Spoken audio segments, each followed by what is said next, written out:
All right. So, if you follow a different video and a lot of different YouTube commentators, you'd already be aware that um, search engine optimization was used to selectively target audiences to create demographics for the purposes of influencing human behavior. Um, in a similar way that they used to have rich people's newspapers and poor people's newspapers, or Christian people's newspapers and non-Christian people's newspapers, and that sort of thing, and have different types of information in each, which subsequently meant their voting choices or their consumer choices were different as well. But in the case of the search engine optimization principles, there are it is a means by which user generated content is selectively enhanced or ignored or straight up put to the side um, on the basis of whatever the tech company's agenda is. And yes, it is the tech companies, and we'll explain why in a moment. You're probably sus on that already because of the tech oligarchy problem that the USA is talking about. Okay, so that's one element of it. So what that means is that MAGA Facebook users were turned into MAGA Facebook users over the course of using their social media accounts by getting notifications, at 2 o'clock in the morning when they try to sleep like everyone else does. They use Facebook. Have you ever done that? Try to turn your notifications off and then, anyway. So the radicalisation of people and the cultification of people has happened through devices. If you have ever used your phone to sit on a toilet, and while you were trying to lay a chocolate egg, were it's a bit crude, but like, and instead of like looking at the news or something, you felt like pretending you were in a completely different life. So you looked up the International Space Station and you peered through its live feed of cameras sticking out its window, and you saw planet Earth rolling by, and you went, "What an amazing thing it is!" Like if you've ever travelled around, and lived in tents or something like that, and gone to use a public toilet and done exactly that, you'd be amazed that you can't afford a house, but you can actually look at planet Earth from outer space for as much as $30 credit on your phone and a $50 phone from the post office. Like it's a bit bizarre that that's actually the case, isn't it? And when you put it into that perspective, the sort of like bizarre personal element of looking at planet Earth from outer space when you're sitting on the shitter and you're extremely poor is, wow, it's a very surreal moment. Like, if you put into perspective what that really means, it's bizarre. And it's personally bizarre because your knickers are down down at your ankles and your arsehole's bare and poop's coming out. Okay, now, maybe for the American audiences, they think that's a bit much. Maybe for Australian audiences too, if there is going to be an audience at all, we don't know. Right? Okay? Nonetheless, that is the legitimate bona fide perspective of that moment. The pants are around the ankles, the arsehole's naked, sitting on the dunny, and there's poop coming out, and there's a phone in the hand looking at the International Space Station's, through the International Space Station's camera's live feed, seeing the planet roll by. And that is surreal. It is truly fucking surreal to do something like that. Okay? And there's a mixture of emotions that can come from that. Why is the housing market so shitty that people wind up in that situation in the first place? Also, there was people stranded in COVID lockdowns. They went to visit one spot, and the place got locked down, so they couldn't leave. That's happened to people as well. So they went up in a difficult position when they've moved on to somewhere else as a consequence. Things chop and change. There's a lot of reasons why that can happen. Some people just like camping. However, it is still the case that knowing that it's possible for anyone, well, maybe not anyone who gets a pension, right, to be sitting on the shitter, looking at planet Earth from outer space, and having just enough knowledge of solar physics to know that the planet is literally flying through the outer atmosphere of the sun, and it's not even the most outermost points of that atmosphere. And it is a mixture of humbling, elevating, and enraging all at the same time. The injustice of the capitalist system, its sheer lack of priorities, the amazing possibilities that people have come up with technology, and awesome. The planet looks so beautiful and serene from up there. It's this beautiful shade of blue. It's gorgeous. It's gorgeous to look at. It's way better than looking at whatever you have to wipe up afterwards. It's lovely to look at. And so that mixture of stuff is like, well, what does technology mean? Technology in that situation, has a personal and an impersonal element. It's very personal and also very impersonal. There's a dissociation going on there. There's a mixture of hyper personalization and hyper dissociation with that technology when you're doing it. Have an experience like that, like you would not fucking believe. It's extreme. It's exactly both, and that's what people are doing when they look at politics on the computer.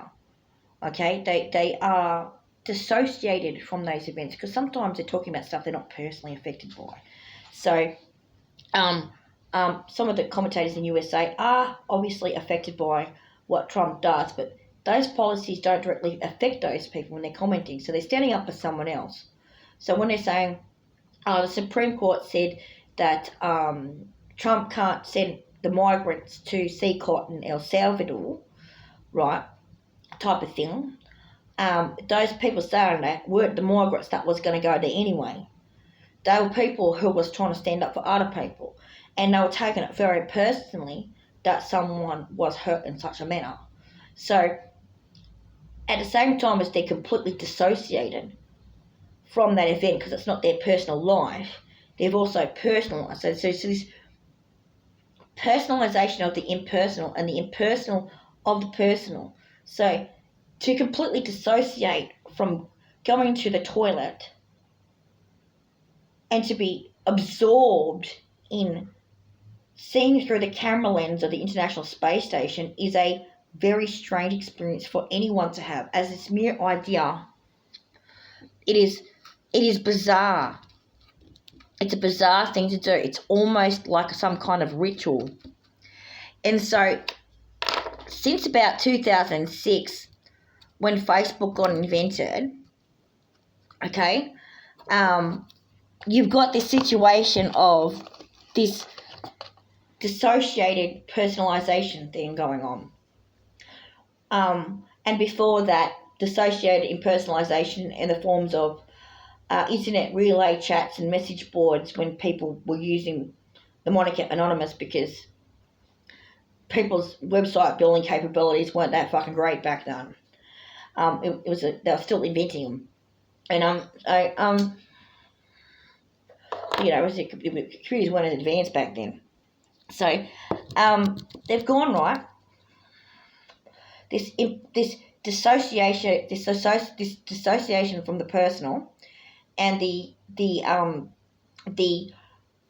personalization of the impersonal is potentially another extension of the subject-object confusion. So,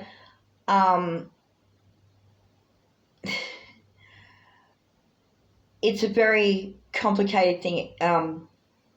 It's created complexities in human minds that weren't there before, that weren't there 30 years ago. Associations that weren't there. It's very strange to observe that people have been doing that. And when a person is holding that phone close to their body, it's not a TV screen in the other room. They're not making dinner or mopping the floor while the TV's blaring in the background, a dull roar, and they half hear the news or something like that. It's not like in the early days of television where there was close. They called it close, which means the station wasn't open and those coloured bars would appear.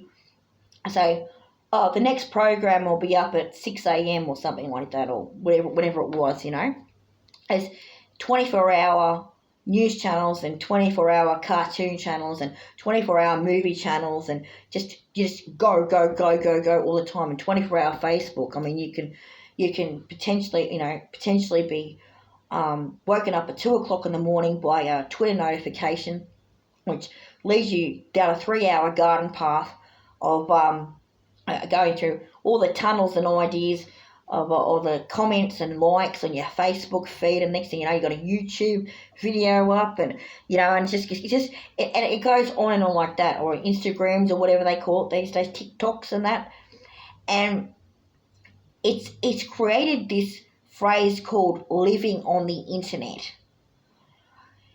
And you don't actually live on the internet. They want you to live on the internet, though. We'll get to what that might mean later. It's very creepy. At this point, go ask Whitney Webb and just offer some suggestions on how that might be reinterpreted too. Go look at Whitney Webb, the political commentator from the USA. Okay, she talks about things like BlackRock and other things as well. Okay, so can you shout back, Whitney? Anyway, just kidding. That's the culture of the internet, isn't it? So anyway, so you see that people have impersonalized. They're personal, like they're gone and they're just hearing their dirty look. This should be a phrase back in the olden days, before the internet. That is, we've got BI, before internet, or BC, before computers. Okay, in the BC era, as in before computers, you had this phrase called airing your dirty laundry. So, if you got diagnosed with a disease, okay, you didn't go around and tell everyone about it, because it might be embarrassing. It was called airing your dirty laundry. If you had some kind of trauma, you didn't tell everyone about it, because it was called airing your dirty laundry. Now, since then, for reasons that are independent of the internet and computers, but got proliferated through computers, the idea of airing your dirty laundry has just gone flying out the window. And every man and his dog reckons they've got fucking autism, which is basically bullshit. Okay? Every man and his dog bloody reckons he's a tranny with autism. And so, right? Okay? And so, there's some people looked at that and went, you're full of it. Okay, there couldn't be that many trannies with autism. Okay? Okay? Trannies have always existed. There's no... It shouldn't be a crime for a tranny to exist or to, walk down the street. Like, if a man wants to wear a dress, who cares? You talk about transvestites specifically. Like, so what? Like, it is generally the case of so what. However, it was kind of a rare so what for the people who were sensible in the past, okay? So, in the past, people weren't sensible. There was this thing called discrimination, and technically it still exists in case you hadn't noticed. However,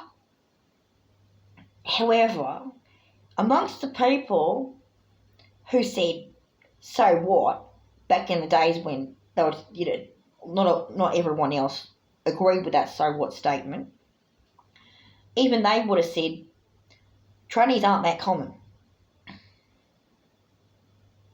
Like, they're actually a subgroup within a subgroup, okay? They're a rarity within a rarity, okay? You're not going to have, like, it's not the case that you have, 100 out of every 1,000 people, autistic people who are trannies. Okay, you might have 20 people out of every 100 who are autistic, and you might have 10 people who are gay, and you might on top of that have like 3 people who are trannies.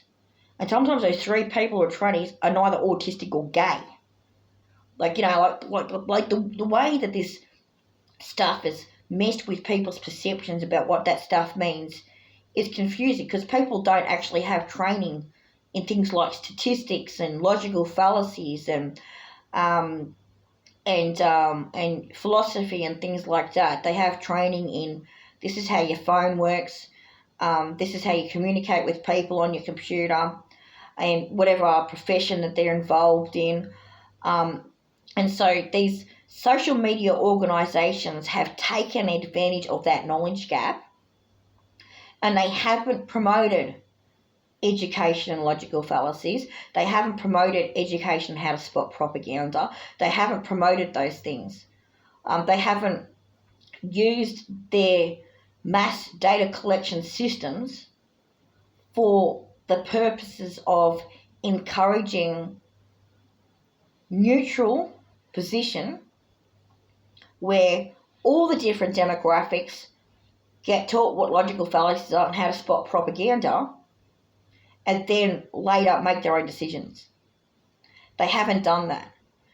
They've been part of an agenda, and a genuine agenda, as you can see with your tech oligarchy in the States right now, to misuse search engine optimization, and with the connections between that and social media and whatever else, to deliberately position different people based on their preconceived notions of demography and demographics, to polarize the community, to indoctrinate the community, and to, in some cases, radicalize the community. And so that is not a genuine reflection of community concern, community effects as emotions, community's genuine attitudes and beliefs. That's a reflection of people learning to impersonalize the personal and personalize the impersonal, that weird dissociation in a very personalized situation.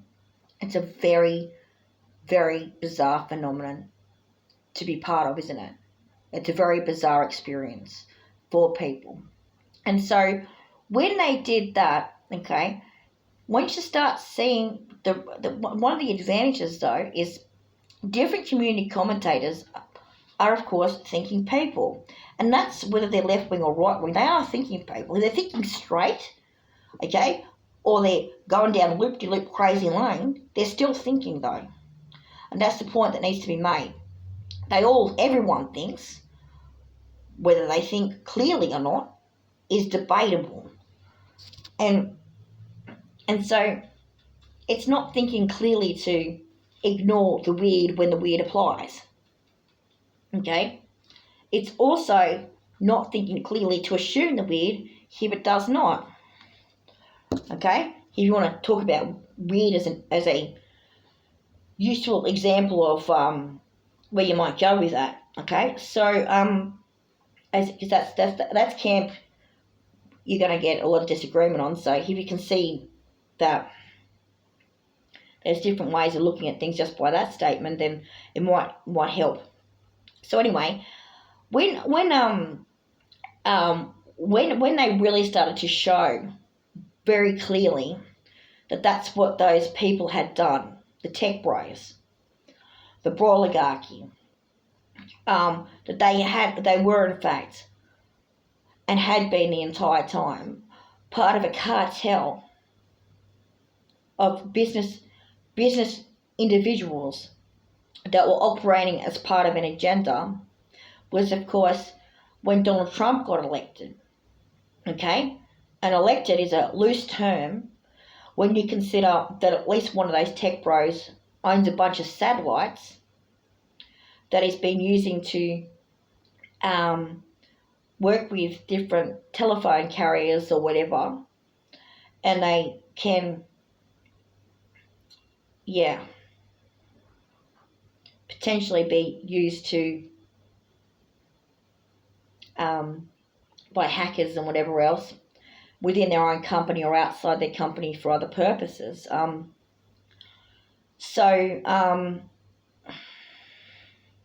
Bit dodgy, huh? And then, see that too, right? Okay, so they said in the USA, they said that the people who, there was these people who were black Americans who hadn't given their phone number out as far as they knew to anyone who knew they were black.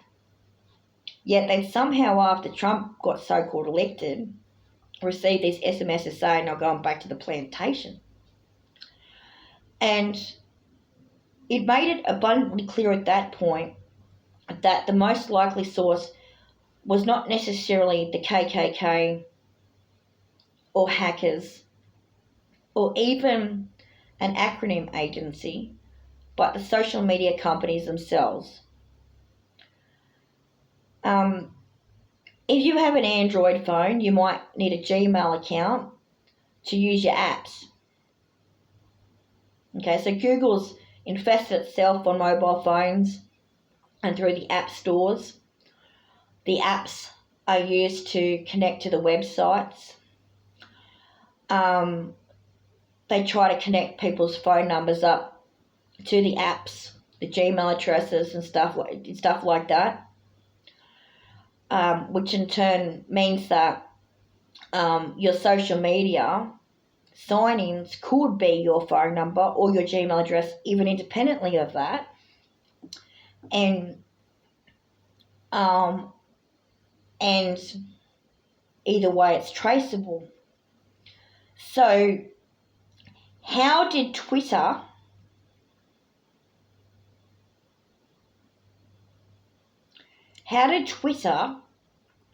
find out that those particular phone numbers were associated with black people?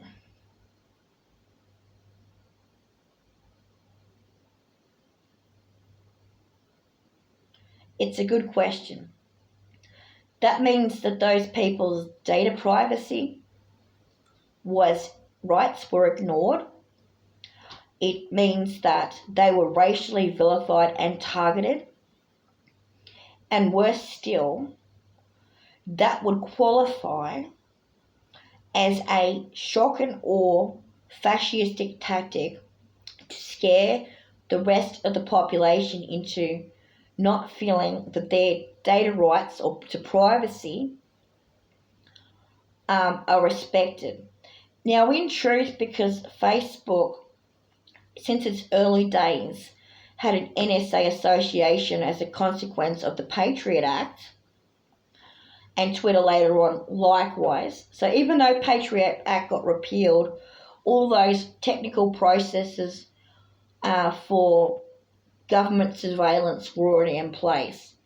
And that has in fact affected users in other countries as well despite it being about traffic going inside and outside of the USA only. Okay, so this sort of data retention and this data manipulation stuff is a very serious issue.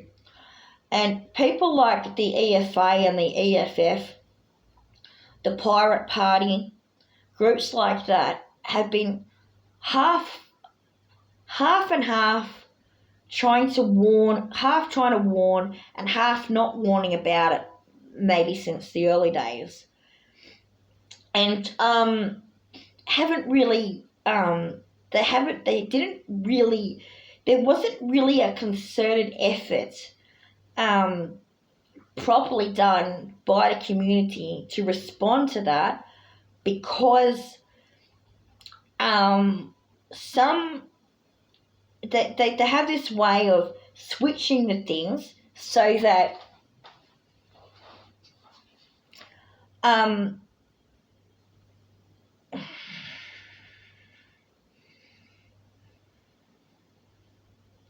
so the community doesn't actually know which party to vote for on that particular subject. So they distract people with this stuff, like, you know, the immigrant stuff. They distract with that or something of that particular nature. So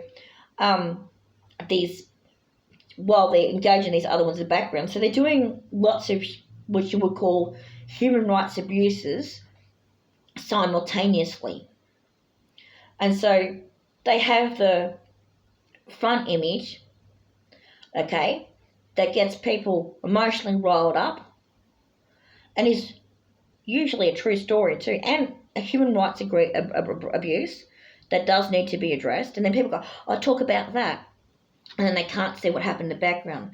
So let's have a look at the human rights. This is like almost like a repeat of the other video, but let's look at the background of Clive Palmer now. Let's put some ideas together. Gina Rinehart having a more than casual association with South African business people who came from the social class that were able to generate what's called blood money during apartheid as a means to found their businesses is one aspect of it. These are in addition to having Elon Musk over at a house and stuff like that. You know, the guy that bought Twitter.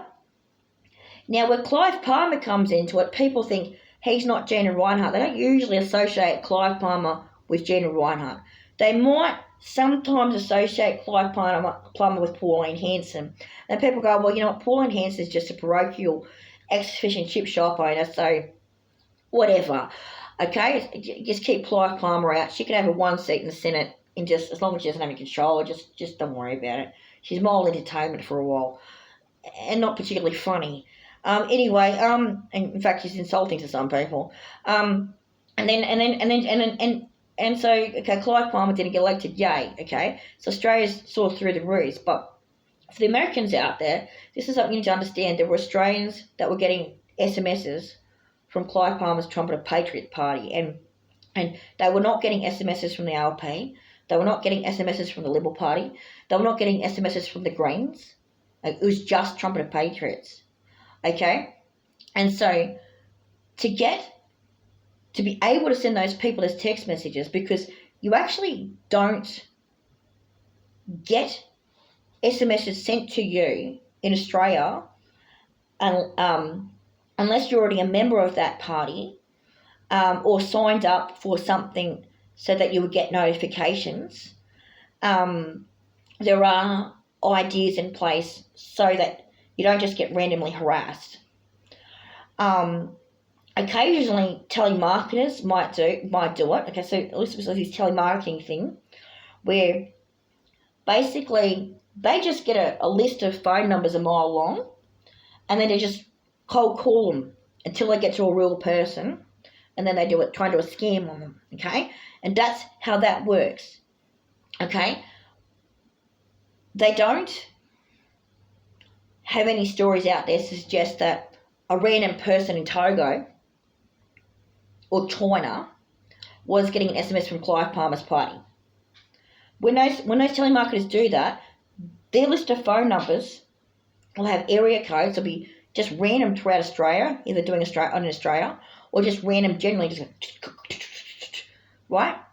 Okay, with mobile phone numbers, there is a prefix to, to know it's an Australian phone or not, but there's no basis, just like with those black people in the USA, there's no basis to determine if they're going to be a black person or not, or if they're going to be from a particular electorate or not, or if they are going to have particular ideas or preferences or not, just by the phone number alone.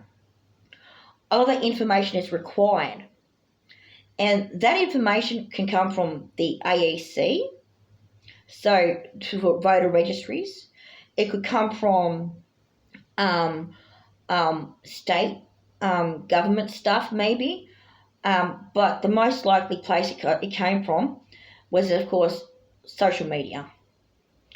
Okay, so it might be the case that the social media giants have some kind of contract where they are basically being paid by political groups that can afford it to get information about audience members or users based on a specific set of criteria, and that's how those people got text messaged in the first place. So Clive Palmer did the same thing potentially, or at least it looks suspiciously like Clive Palmer did the same thing as whoever sent those plantation SMSs to those poor black people in USA who were scared. Okay, they didn't deserve that. Because this is the response from the Australians who got those text messages, and it wasn't everyone. It wasn't everyone. It was just some people. It was they were confused. Why were they getting the text messages for?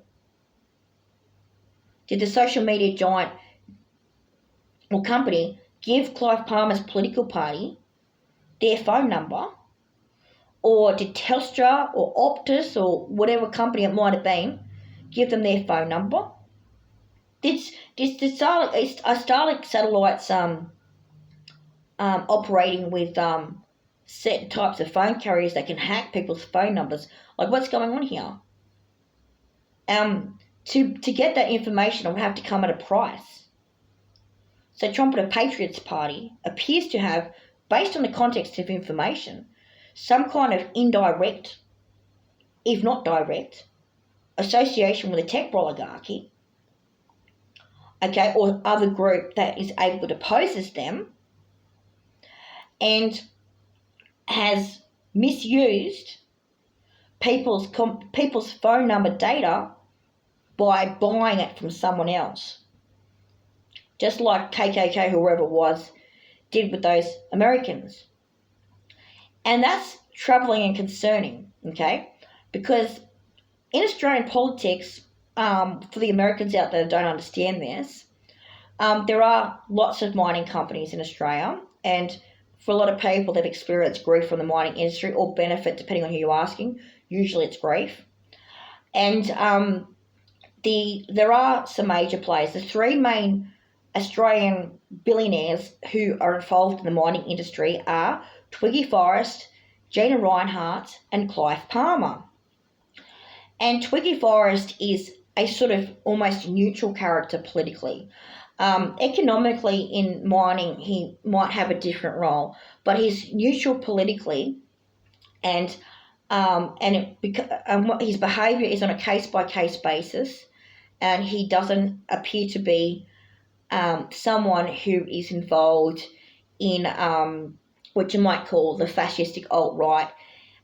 He is employed by some, I don't know if it's true or not, okay, if it is, and we're not denying your heritage, Twiggy, he might actually be an Aboriginal person, which is surprising, but also not surprising, given Australian history is quite complicated. So there goes your stereotypes.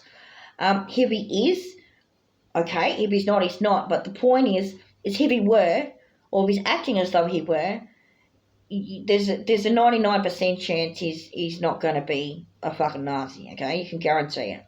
Okay. Okay, he's probably not going to be a fascist. Okay, or a Nazi. Okay, he would, however, he is, however, a conservative character, but he wouldn't be the kind of guy, let's put it this way, he wouldn't be the kind of guy, as far as we know, if this is untrue, please report this, that would buy people's social media information to harvest phone numbers so he could spam them as part of an election campaign. Okay, he's not that kind of guy. Okay, and he doesn't appear to be like, with that hard, rusted on, sort of racist kind of parochial shit. Now, Clive Palmer is sort of positioned a little bit like on the far right. The furthest to the right's Gina Reinhardt of the two, and then there's Clive Palmer. Okay, so Clive Palmer is a complicated dickhead, who proffers conservative corporatist bullshit using parochial language. So he plays on perceived stereotypes the community has, and one of the things he played on with Trumpeted Patriots was the welcome to country being we don't have to be welcome to our own country thing, which is like, actually, the Australian electorate said, are you fucking kidding? That's the least of everyone's worries. That is genuinely the least of everyone's worries. Like, the welcome to country ceremony is, like, seriously not a fucking problem. Let them have it. Like, seriously, what the fuck? That's not even important. Like, what kind of dickhead are you? And so he didn't help his cause by saying he wanted to be like Donald Trump as well, because the Australian electorate went, we just saw on the TV that Donald Trump staged a fascist coup. Well, you don't want anything to do with Donald Trump. You're a fucking dickhead. Well, that's what they said to Clive Palmer, right? Yeah. Okay, and so when they got the text message, they went, what the fuck are you doing, you prick? Right? And so he pretty much got no votes, except for a small handful here and there. Okay, and it's unsurprising, okay? However, he didn't overtly say that, he wanted to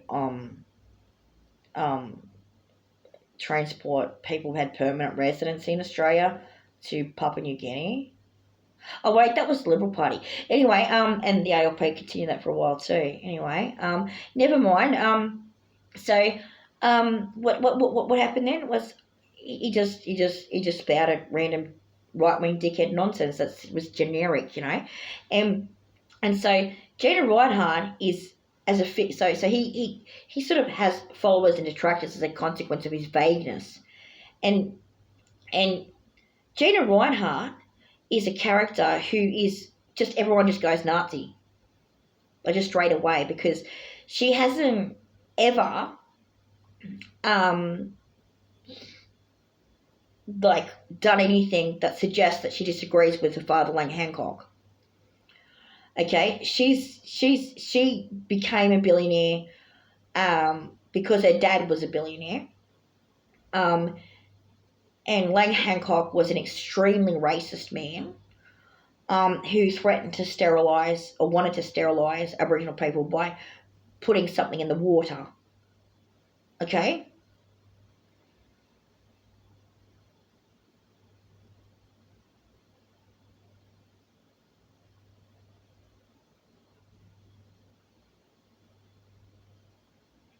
Okay?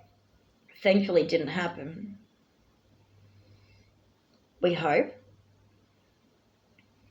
And so she continued to make money off the back of what he'd already started, and she throws the weight around here and there. And there are Friendly Geordies put up a video about Gina's cult, and it's strong association with the South Africans, including Musk, and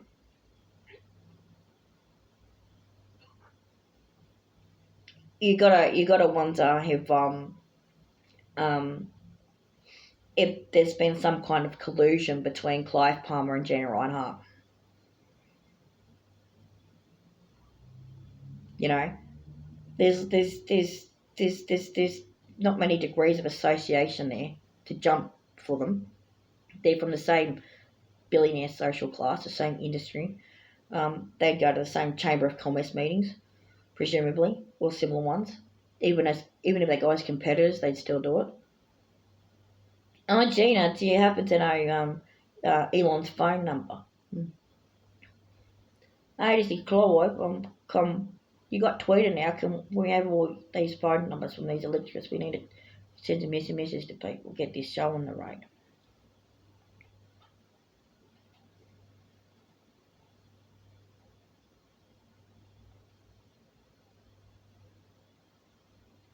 Perhaps if that's true, then they should be arrested for breach of privacy, just the same as whoever did that to those black Americans in the USA should also be arrested because that's fucking evil. Cheers, big ears. Just be glad he didn't get elected.